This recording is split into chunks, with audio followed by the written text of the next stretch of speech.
Okay, what is the difference between a JM press and a skull crusher? I usually describe this as the relationship between the bar or the weight and your elbows. With a skull crusher, your elbows stay fairly fixed in the same position and the weight moves around your elbow.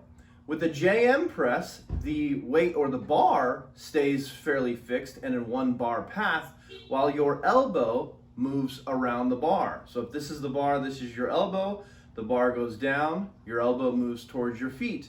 A skull crusher, this is the bar, this is the elbow, moves towards your head or your skull. What does that look like? First, I'm going to do a skull crusher. So as I said, the elbows stay fairly fixed in the same position. Some people like for the bar to go over the head. Elbows fixed, sometimes even go up a little bit.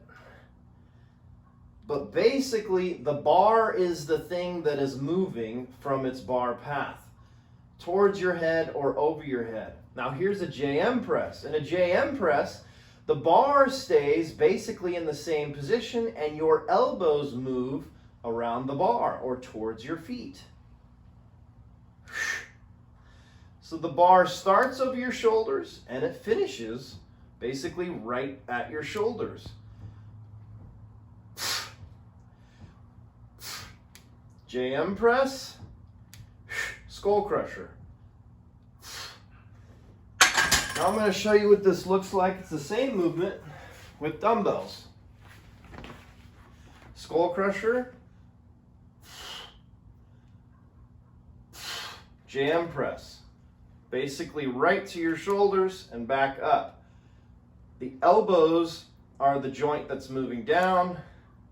Instead of skull crusher, the elbows stay in that fixed position. JM press, skull crusher.